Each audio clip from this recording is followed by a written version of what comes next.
ரெண்டே டிப்ஸு தாங்க. சூப்பராக புசு புசுன்னு மதுரை மல்லிப்பூ மாதிரி இட்லி ரெடி ஆயிரும். எப்படி பண்ணலான்னு பார்க்கலாம். இப்போ வாங்க. இட்லி அரிசி 5 கப்பு, உளுத்தம்பருப்பு 1 கப்பு, வெந்தயம் 1 ஸ்பூன். இட்லி அரிசி 5, உளுத்தம்பருப்பு 1, வெந்தயம் 1 ஸ்பூன் எடுத்து 4 மணி நேரம் நான் ஊற வச்சுருக்கேன். தனித்தனியாக ஊற வச்சுருக்கிறேங்க.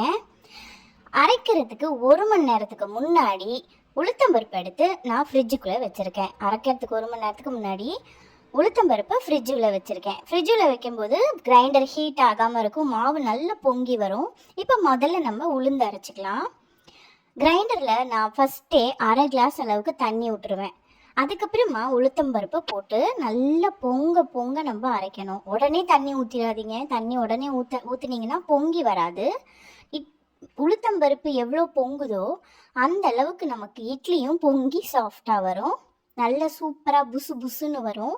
இப்போ பாருங்கள், சைடெல்லாம் கையை விட்டு எடுத்து, ஆனால் ரொம்ப பார்த்து பண்ணுங்கள். பிகினர்ஸாக இருந்தீங்கன்னா உங்களுக்கு அந்த கரண்டி மாதிரி கொடுத்துருப்பாங்க. எனக்கு கைதாங்க பெஸ்ட்டு. அதனால் நான் இதை கையிலேயே யூஸ் பண்ணிகிட்ருக்கேன். நல்லா பொங்கி பொங்கி வரும். அப்பப்போ தண்ணி தெளித்து நீங்கள் மாவு பொங்குற அளவுக்கு நீங்கள் பார்த்துக்கோங்க. நான் எப்படி பண்ணுவேன்னு பார்த்தீங்கன்னா, உளுத்தம்பருப்பை 20லேருந்து 30 நிமிஷம், அரை மணி நேரம் வரைக்கும் உளுத்தம்பருப்பை மட்டுமே நான் அரைப்பேங்க. அப்போ தான் மாவு நல்லா பொங்கி வரும். இப்போ பாருங்கள், போட்டதை விட இப்போ நல்லா கொஞ்சம் பொங்கி வந்திருக்கு. உங்களுக்கே தெரியும், கிட்ட காமிக்கிறேன்.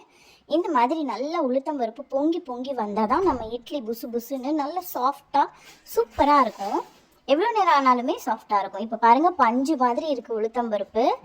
ஸோ நான் இதில் ஒரு டிப்பு சொல்கிறேன். முன்னாடி ஒரு டிப்ஸ் சொன்னேன்ல, அதாவது உளுத்தம்பருப்பு அரைக்கிறதுக்கு முன்னாடி 1 மணி நேரம் ஃப்ரிட்ஜில் வைக்கணும். இன்னொரு டிப் என்னென்னா, நீங்கள் இந்த உளுத்தம்பருப்பை தண்ணியில் போட்டு பார்த்தீங்கன்னா அது அப்படியே மிதக்கணும். மிதந்துச்சுன்னா உங்கள் இட்லி ரொம்ப ரொம்ப பர்ஃபெக்டாக வரும் அப்படின்னு அர்த்தம். ஆனால் எனக்கு இது கொஞ்சம் திருப்தி இல்லாமல் இருக்குது. இன்னும் கொஞ்சம் கூட அரைக்கலான்னு இன்னும் கொஞ்சம் மாவு வச்சுருக்கிறேன். இன்னும் ஒரு 10 மினிட்ஸ் அரைச்சோன்னா நல்லாயிருக்கும். மாவு அரைக்கிறது ரொம்ப பெரிய வேலை தான், ஆனால் அரைச்சி வச்சுட்டோன்னா ரொம்பவே சாட்டிஸ்ஃபேக்ஷனாக இருக்கும். எங்கேயாவது வெளியில் போனால் கூட கடகடன்னு வந்துட்டோன்னா மாவு இருக்குது, தோசை ஊற்றிக்கலாம் அப்படின்னு ஆயிரும்.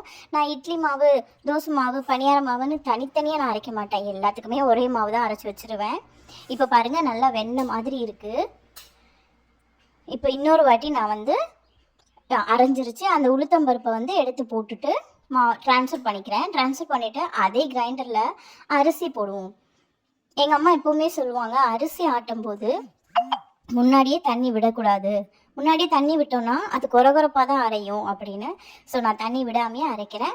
அதுக்கப்புறமா கொஞ்சம் நல்லா அரைஞ்சதுக்கப்புறம் இந்த மாதிரி தண்ணி விட்டுக்கலாம். இப்போ பாருங்கள், நான் ரொம்ப சாஃப்டாக அரைக்கல. அரிசி கொஞ்சம் நரம் தான் இருக்குது. ஸோ அரிசி அரைஞ்சிட்டு நம்ம ரெண்டுத்தையுமே உளுத்தம்பருப்பு மாவு எடுத்து வச்சுருக்கோம் இல்லையா, அதுலேயே அரிசியும் எடுத்து வச்சுக்கலாம். நல்லா கையை விட்டு நல்லா கலரணுன்னா சூப்பராக புளிச்சு கொடுக்கும். இப்போ பாருங்கள், அடுத்த நாள் காலையில் ஆகிடுச்சு.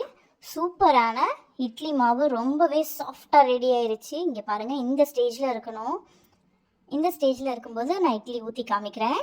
ஒரு இட்லி பாத்திரத்தில் எண்ணெய் தடவிக்கோங்க. எண்ணெய் தடவிட்டு இட்லி வாத்துடலாம். இப்போ பாருங்கள், நான் என்னோடய இட்லி பாட் கொஞ்சம் பெருசு. அடுத்து குட்டி வாங்கணும்னு நான் ஆசைப்பட்டுட்ருக்கேன். கண்டிப்பாக அது கூடிய சீக்கிரம் நடந்துடும். வந்துச்சுன்னா நான் வீடியோ அடுத்து போடுறேன். இங்கே பாருங்கள், சாஃப்டான மல்லிப்பூ இட்லி சூப்பராக ரெடி ஆயிடுச்சு. நீங்களும் ட்ரை பண்ணி பார்த்துட்டு எனக்கு மறக்காமல் கமெண்ட்டில் சொல்லுங்கள். நம்ம சேனலில் நிறைய பேர் சப்ஸ்கிரைப் பண்ணாமல் பார்த்துட்ருக்கீங்க. இன்னும் ஈஸியான சூப்பரான ரெசிபிஸ் உங்களுக்காக வந்துகிட்டே இருக்குது. மறக்காமல் நம்ம சேனலை சப்ஸ்கிரைப் பண்ணிவிட்டு பாருங்கள். இன்னொரு சூப்பரான வீடியோவில் நான் உங்களெல்லாம் மீட் பண்ணுறேன். பாய்.